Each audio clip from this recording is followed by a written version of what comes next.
very quick video today. Very quick. I'm actually on my way out to the pool. If you saw my last video, you know I'm staying at a very nice Hello Landing apartment. Travelers, if you're looking for housing, if you're in a pinch and don't know what you're going to do for housing on your next assignment, watch my last video. Okay, that's all I'm going to say. Today, I needed to drop a pearl. I needed to drop a gem of information to my ER nurses. And you know what? Not just my ER nurses. This one is also going to go out to my medics. All right?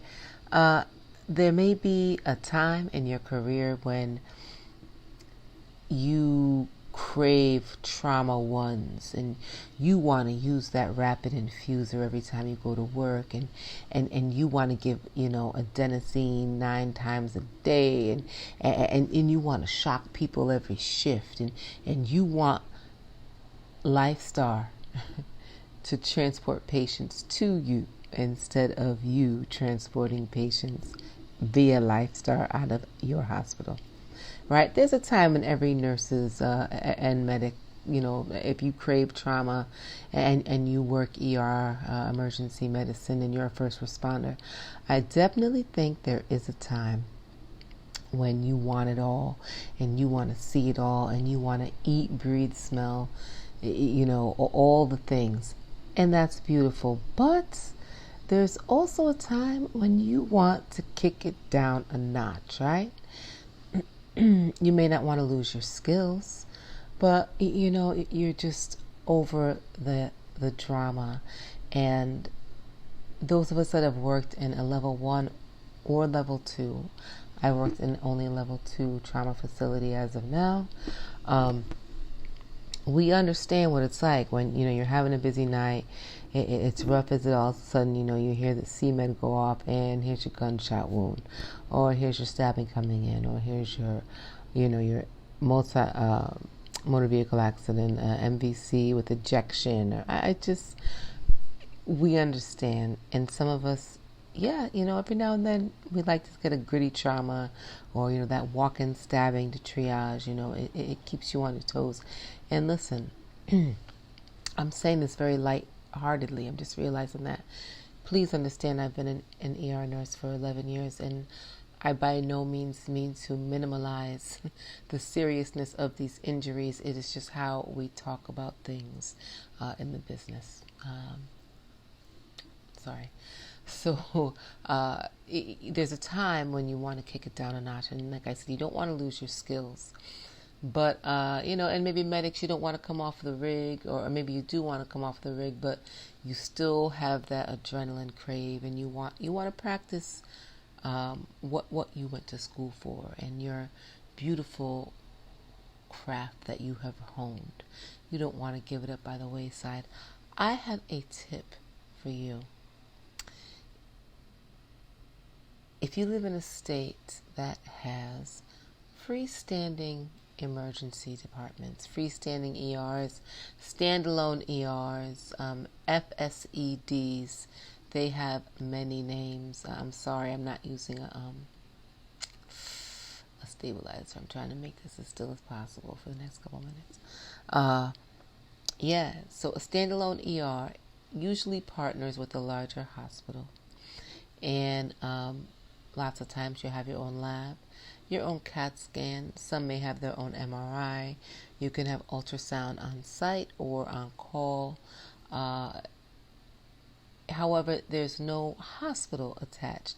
Once your patient is stabilized, they're either good to go home, or you are transferring them to your sister facility. It is lovely. So you don't lose your skills. You're still doing all of the things. You're still getting, all your code. You don't get any codes. So they're not really bringing you codes that often. But, you still get them. You still get your overdoses. You still get all the things we went to school to get our hands dirty for, right? However, it's on a lower scale. For instance, I've been on my assignment right now. This is my 4th shift. Tonight was my 4th shift on facility. And tonight, the other nurse I was working with got an ambulance. And that was the first ambulance I have seen us get in 4 shifts. The ambulances we see are usually shipping people out, either like a wheelchair or stretcher car home, or they're going to another facility, a psych facility, or one of our sister facilities for further treatment or admission. So it's beautiful. You have a very close relationship with your staff. Our night shift in particular consists of 3 nurses. We have an ED attending, mid-levels there till midnight.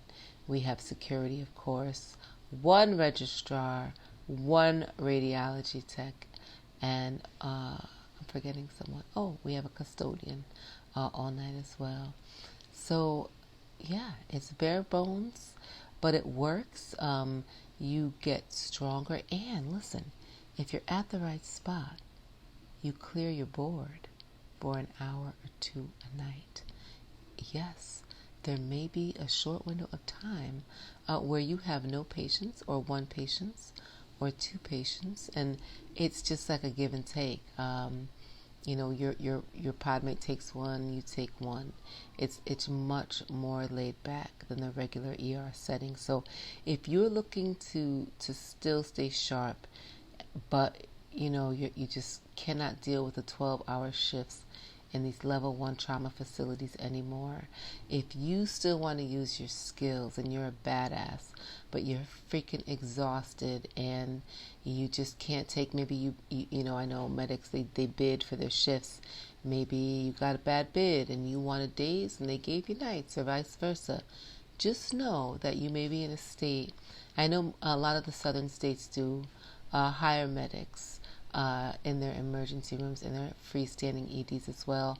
The medic I work with right now is invaluable. Is that the word? Invaluable? Priceless.